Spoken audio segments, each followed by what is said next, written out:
नमस्ते दोस्तों, मनमोहक हिंदी कहानियाँ चैनल में आप सभी का स्वागत है। आज की हमारी कहानी है न्यूक्लियर फैमिली। हर ओर गहमा गहमी थी। उस गहमा गहमी का असर पड़ोस तक भी पहुंच गया था। शोर इतना ज़्यादा था कि 2 बार बोलने पर ही वह भी चिल्लाकर बात कानों तक पहुंचती थी। लेकिन ये आवाज़ें, यह कोलाहल हर तरफ फैला, यह अस्त व्यस्त माहौल खल नहीं रहा था। सब आनंद मग्न थे। घर पर आने वालों की संख्या भी लगातार बढ़ती ही जा रही थी। शीला देवी तो चक्करगिन्नी सी हर ओर घूम रही थीं। हर एक चीज़ कितने चाव से खरीद कर लाई है। आखिर उनके इकलौते बेटे का ब्याह जो है आज, उसका घर बस जाए, बस यही तो उनकी चाहत थी।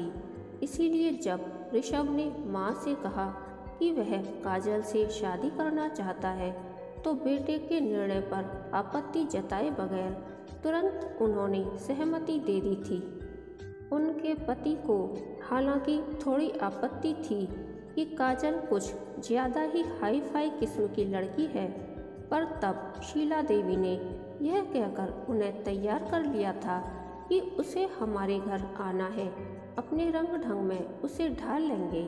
प्यार मिलेगा तो वह खुद ही हमारे तौर तरीके अपना लेगी। ऋषभ को भी पूरा यकीन था कि उसकी माँ, जो किसी को भी अपना बनाने की क्षमता रखती हैं, उनके लिए काजल को सहज मन से अपना लेना कठिन नहीं होगा। वैसे भी सास बहू के बीच झगड़ा न हो तो घर में रौनक नहीं रहती। वह अक्सर हंसकर माँ को कहता। शीला देवी खुद एक प्रोफेसर थीं और ऋषभ के पिता एक बड़ी कंपनी के डायरेक्टर। बड़ी बहन का विवाह हो चुका था, जो स्वयं डॉक्टर थी, और ऋषभ तो मल्टीनेशनल कंपनी में इंजीनियर था। एक तरह से ऋषभ की फैमिली को न्यूक्लियर फैमिली कहा जा सकता था। कोठी के ऊपर के एक फ्लोर पर उसके बड़े व छोटे चाचा रहते थे और 2 कोठी छोड़ उसकी बुआ रहती थी। आपसी जुड़ाव इतना था कि संयुक्त परिवार ही लगता था वह। इसीलिए तो उत्सवों पर उनके घरों में मेला सा लग जाता था।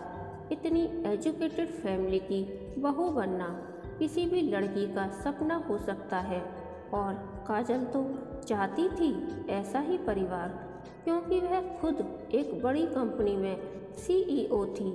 कार, मोटा वेतन और समाज में रिस्पेक्ट, सब कुछ था उसके पास। ऋषभ, मुझे तुम्हारी फैमिली बहुत अच्छी लगती है। एकदम मॉडर्न विचार है तुम्हारे मम्मी पापा की। मुझे नहीं लगता कि उनके साथ एडजस्ट करने में कोई प्रॉब्लम आएगी। तुम तो जानते ही हो कि मुझे दखलंदाजी पसंद नहीं है, अक्सर काजल ऋषभ से कहती, तो वह हंस पड़ता। डोंट वरी काजल, जब तुम मेरे साथ साथ मेरे मम्मी पापा को अपना लोगी तो दिक्कत नहीं आएगी। शादी के दौरान ऋषभ और काजल की खुशी देखते ही बनती थी। काजल अपने माता पिता की इकलौती संतान थी और पिता का चूँकि बहुत बड़ा बिजनेस था, तो पैसों की कभी कोई कमी नहीं रही। 5 स्टार होटल में उन्होंने शादी की। ऋषभ के सारे रिश्तेदारों को महंगे गिफ्ट दिए और काजल को एक से बढ़कर एक चीज़ उन्होंने दी। ऋषभ ने काजल से शादी उसके पैसों के कारण नहीं की, उसकी योग्यता की वजह से की थी। इसीलिए वह दहेज के खिलाफ था। शीला देवी को भी काजल के घर वालों का दिखावा खटका था, पर उन्होंने इस बात को यह सोचकर नज़रअंदाज कर दिया था कि काजल इकलौती संतान है, तो उसके माता पिता के भी अरमान होंगे। शादी के बाद बहुत धूमधाम से काजल का स्वागत किया गया। बहन ने द्वार रोकने का नेक भी लिया और रिश्ते की भाभियों ने देवर से छेड़छाड़ भी की। सारी रस्में भी हुईं और फिर सुबह 4 बजे ऋषभ और काजल को अपने कमरे में जाने का मौका मिला। उफ, मैंने नहीं सोचा था कि एक प्रोफेसर होने के बावजूद तुम्हारी माँ इतने पुराने विचारों की होंगी। आजकल कौन इतनी रस्में करता है। ऋषभ ताज्जुब हो रहा था कि तुम भी उन सब रस्मों को एंजॉय कर रहे थे।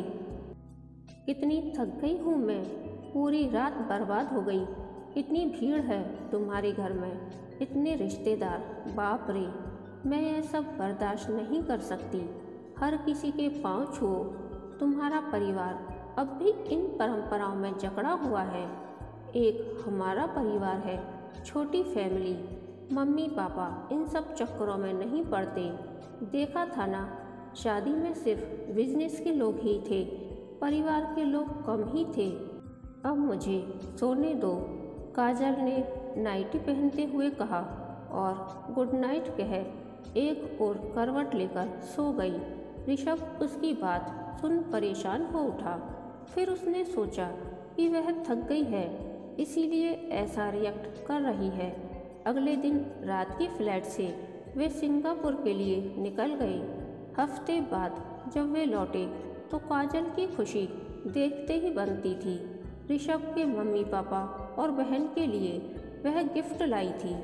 बेटा, अगली बार अगर गिफ्ट लाओ तो दोनों चाचा के परिवारों के लिए भी लाना, शीला देवी ने टोका। तो काजल हैरानी से बोली, पर mummy, they are not our family. Kajal, बेशक हम लोग अलग अलग फ्लोर पर रहते हैं, पर हैं एक ही परिवार, इसलिए अगली बार ध्यान रखना, ऐसी कोई ना कोई घटना रोज ही हो जाती। काजल ने तो यह सोचकर ऋषभ से शादी की थी कि उसके घर में एक खुला वातावरण होगा, वह अपने तरीके से जी सकेगी। हालांकि उसके आने जाने या मनचाहे कपड़े पहनने पर किसी ने रोक नहीं लगाई थी, न ही रात की पार्टियां अटेंड करने पर किसी को आपत्ति थी। फिर भी उसे लगता था कि वह आज़ादी से सांस भी नहीं ले पा रही है।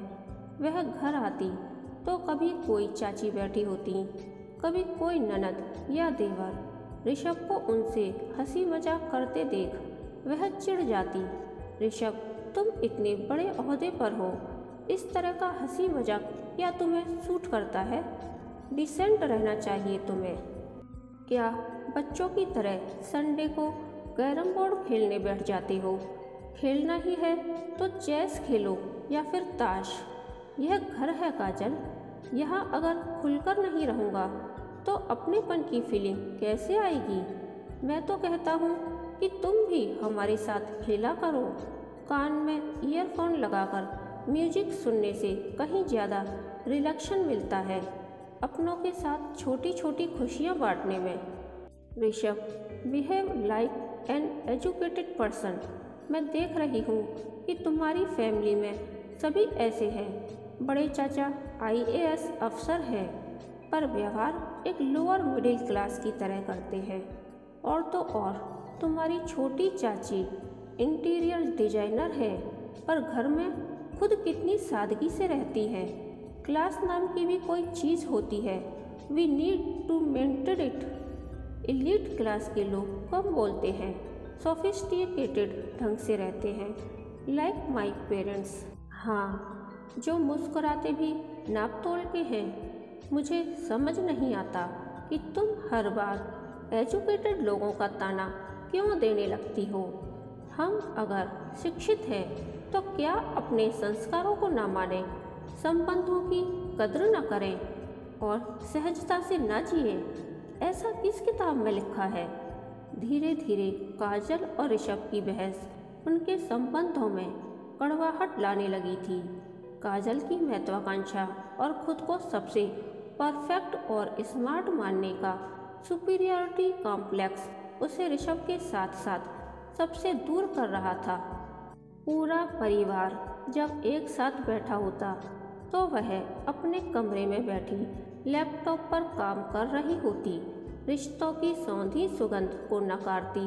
वह एक ऐसे फॉल्स पैराडाइज में जी रही थी जिसमें ऊपरी चमक दमक और अपने को बेहतर साबित करने की होड़ सी लगी रहती है, जिसमें बच्चों से भी एक दूरी बनाकर रखना तहजीब माना जाता है।